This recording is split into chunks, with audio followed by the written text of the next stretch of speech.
once you cross that point and realize how far you've come, you're so high up, there's no turning back. I'm in gold mode, it's do or die.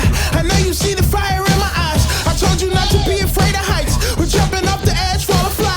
I'm fighting failures in my past fears. I really hope you built to last here. The air is thinner in this atmosphere.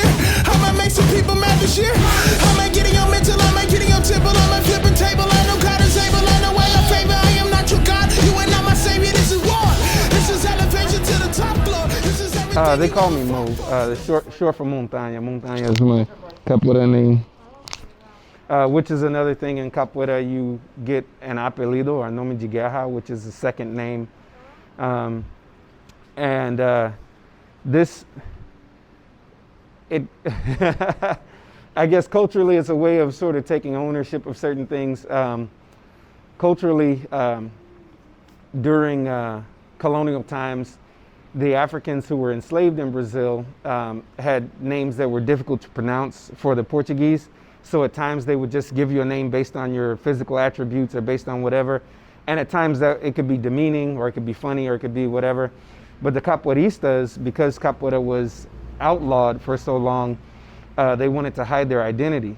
So they took ownership of these type of names and would give names so that, you know, if the police came looking for Manuel dos Reis Machado, they don't know who he is. Nobody knows who he is, but they know Bimba.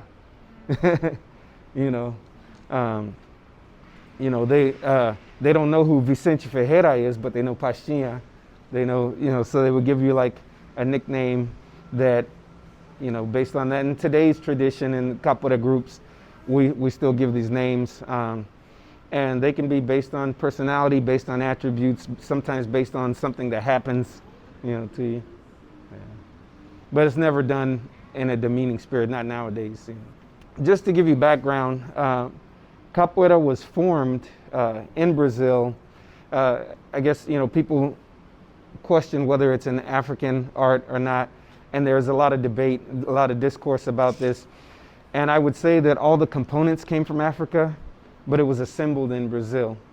There are similar art forms in Africa, and there are similar art forms that sprang up in different places along the slave trade route. In Cuba, there was an art called Mané, which was very similar to capoeira. And even in North America, in the Carolinas, there was a style of fighting called knocking and kicking. Capoeira was something that the Africans who were enslaved in Brazil were using to unify, to form solidarity, and to uprise against their oppressors. And so they were using it to revolt, and it became so much of a threat to the institution of slavery that they had to outlaw any form of fighting. And so it was disguised within a dance in order to preserve the art. Many of the Africans escaped to flatlands in Brazil and formed communities called quilombos, which were these like hidden towns of freed slaves, and they would form their own little militia groups to protect themselves, defend themselves just with their hands and feet, because there were slave hunters. It was a pretty profitable business to go back and reclaim slaves and sell them back in. And they were trying to protect themselves. So they were trying to protect themselves. The quilombos, some of them grew so large that until today,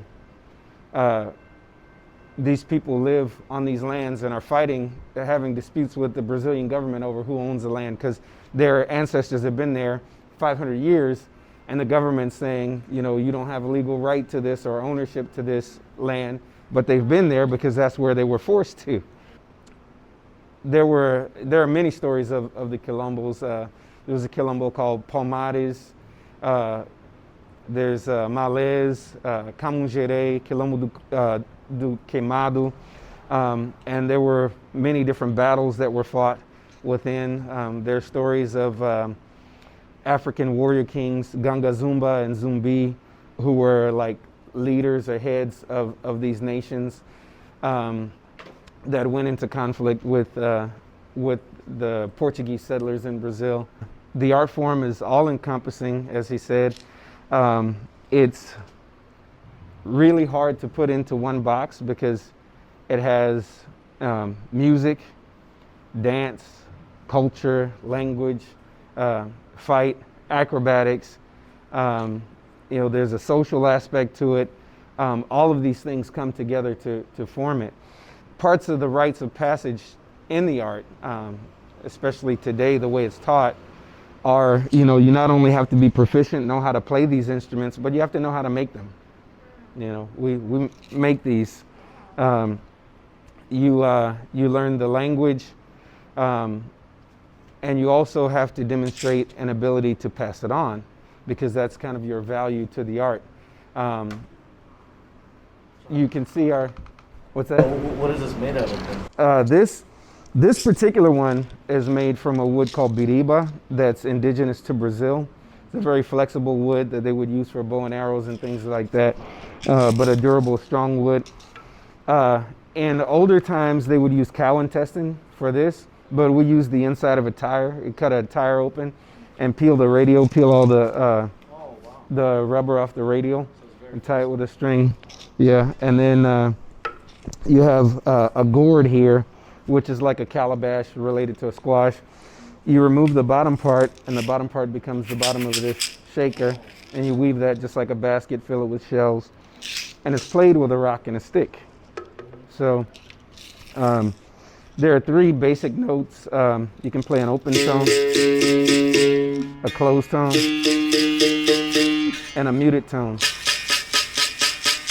And just with those three tones, you can get a lot of different rhythms.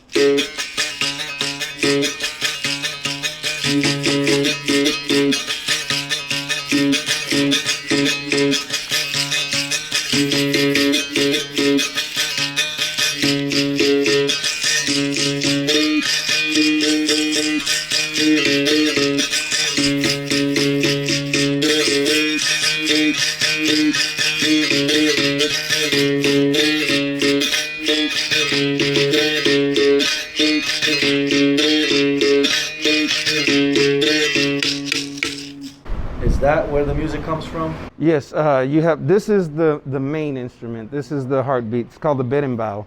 And this is the leader. This is the instrument that dictates how the game is played. But you have other supporting instruments. You have atabaque, which is that drum there. Yeah. You have pandeiro, which is this, what we would call tambourine.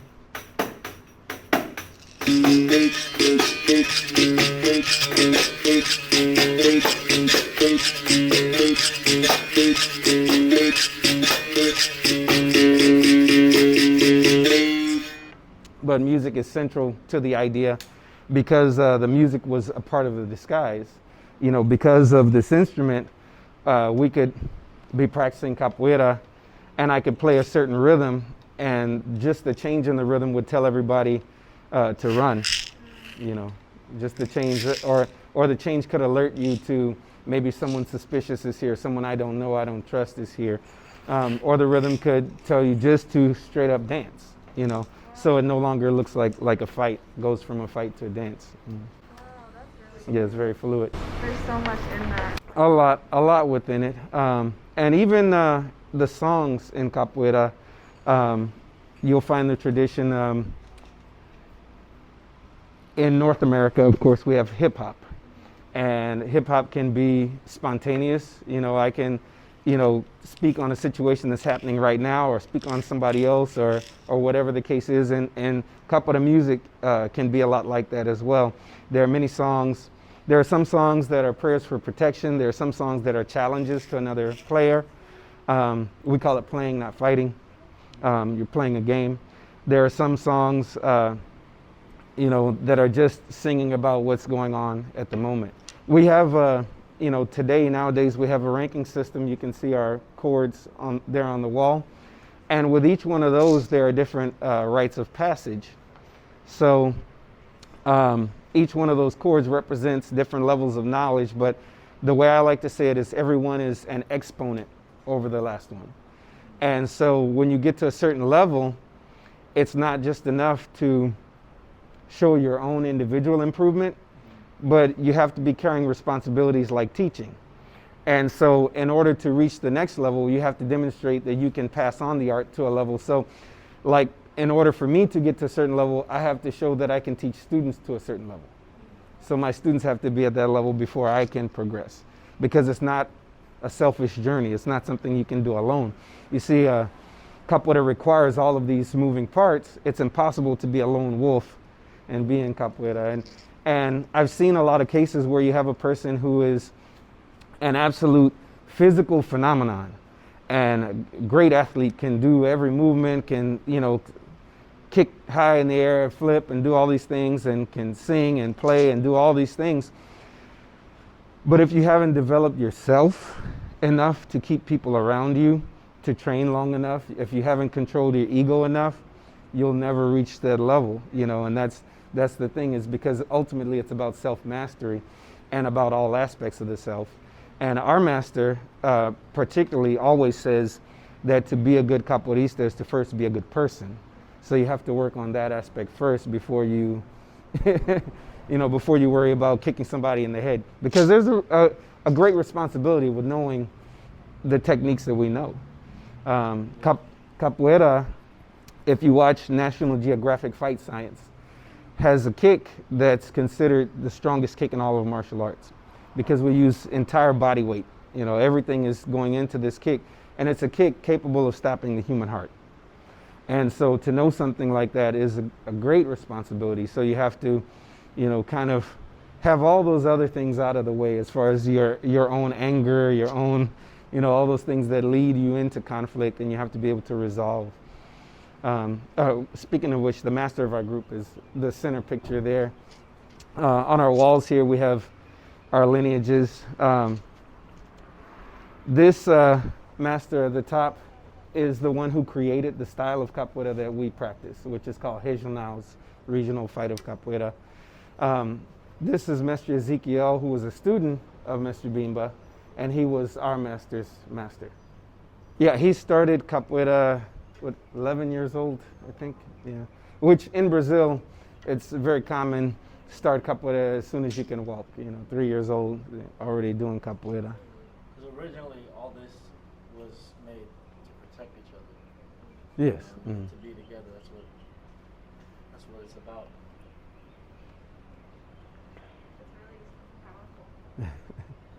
And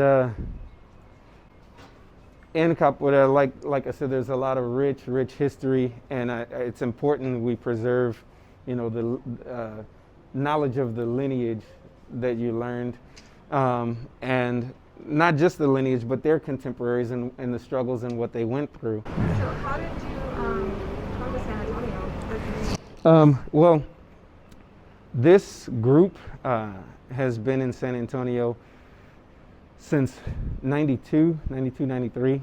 But Mestre Jalón Vieira, he was actually the first to bring capoeira to the U.S. in 1975. And at that time, it was not a popular idea, because they had fought so hard to have, just for capoeira to be legal. And at that point, it's kind of seen as somebody is now giving our culture to foreigners, to strangers, after we fought so hard for this thing, you know. A lot of people connect him as sort of the godfather of breakdance, because at that time, they weren't allowed to pass their instruments through customs. So in order to recruit students, he would perform with another capoeirista, Lorimil Machado, seen in that picture there. They would perform on street corners in New York. And a lot of the movements from capoeira were pirated, borrowed into what we see in hip hop. And so a lot of times you'll see a movement and people will say, oh, that's breakdancing. No, it existed in capoeira hundreds of years before it got to breakdance. So Mr. Jalón had a group that toured, and it was like a performance group. And they first came to San Antonio in the early 80s, and they performed at the Carver Cultural Community Center. And then he came back in the early 90s, and he did a 6-month residency here. And during that time, he saw that there was enough interest, and so he felt that he wanted to start a capoeira group here. So he left his nephew, to start the group at the time. So his nephew Lalo Vieira started the group around 93 and taught until about mid to late spring of 98 when he moved away. And so he brought another capoeirista here, Luis Esquilo Porto, from Bahia, a young capoeirista at the time who was also touring with Dance Brazil. And he taught the group, and that's how I got involved with capoeira. I saw capoeira through my old job. I worked at a community center, and the nonprofit that sponsors this group sets up, as I said, after-school programs in schools, community centers, and they wanted to do a program at the community center where I was working. And so my boss asked me to recruit kids for the program, set everything up, and make sure they had a space to train. And I had seen capoeira before, but I didn't really know what it was. I'd only seen it in different clips and snips and places. And so I showed up the first day, and I was like, wow, this is beautiful. And so I'm there with the kids in my work clothes practicing. And so the instructor invited me to his class. I started training with him, and I trained with him until he left to Miami in 2005, 2006. And one of my contemporaries took over the group for the next 4 years, and then I took over the group after he started his family and kind of bowed out, because he wanted to spend more time with his daughter. So. All right. Well, let's just do a little bit, and we're just gonna learn basic steps of capoeira. And maybe a kick or two, huh? All right, so the first movement that we're going to learn is called ginga. It's G-I-N-G-A, ginga.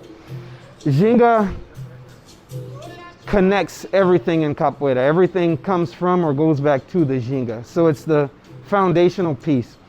Ginga refers to a movement, but also a style of movement. So we'll start with our feet together, arms out to the side.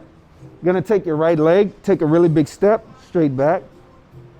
I want you to bend your knee in the back and soften your knee in the front.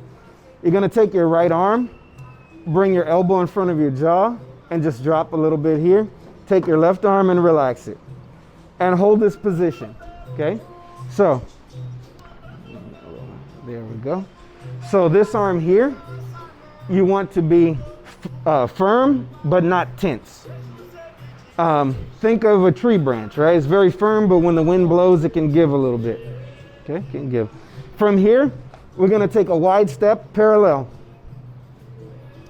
And from here, we're gonna change and put the left foot back. And when the left foot goes back, the left arm comes forward. So we change arms, there we go. Full step parallel. And now we go to the other side. And step, and change, step, and change, step, change, step, change. All right, so let's try a kick. Very simple, okay? All we're gonna do is from here, we're gonna step parallel. And now you're gonna bring your left knee up to your chest and push like you're opening a door and place it all the way back in the ginga. And now we ginga.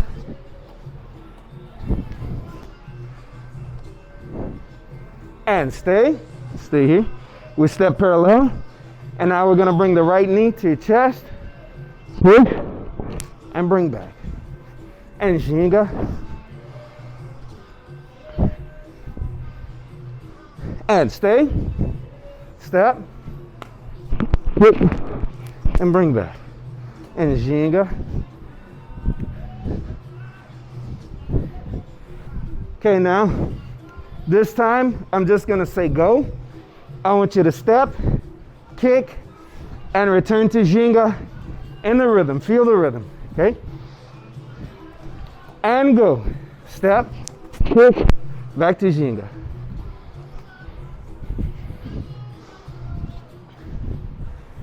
And go. Step, kick, return. Now, we're gonna learn a dodge. As I told you, Capoeira has a kick that's capable to stop the human heart.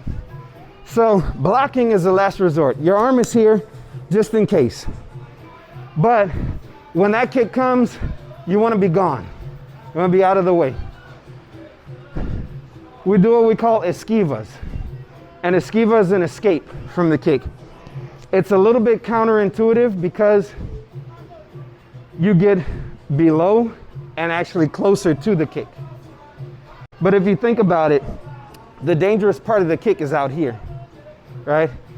The closer we get, the more dangerous it is for you to kick. And so we train to go into the base of the kick, closer and under the kick, okay? Which, like I said, doesn't always feel intuitive, but it's the safest place to be, all right? So we start in the ginga position, and we're gonna step parallel, and you're gonna keep your hips centered and duck to the right here, still protecting your face, good. Hold this position, hold here. So what you want is for your head to make a line here so the kick passes smooth over. If it hits the shoulder, it glances up. If your head is up, it hits here, still gonna connect with the head, right? From here, we come back to the ginga. And ginga. And stay, step, esquiva, and we come back, and ginga. And go, esquiva, and recover. And relax. So everything that capoeira requires, it also gives. A lot of people see it done at a high level and say, oh, I could never do those crazy movements. It all starts with ABCs. And you build to where you can read longer and longer sentences, more complex thoughts. And so those are the ABCs, and you feel just the conditioning you get from that takes you to another level of movement. Every class that we have, we spend probably about the first 20 minutes doing related, like body conditioning, just getting aware of our bodies, and another half an hour stretching before we're ready to do capoeira movement. Yeah. It's always foundation is the key. Yeah, that's what it is. Yeah, all the foundational movements, and they lead to the more advanced. Yeah.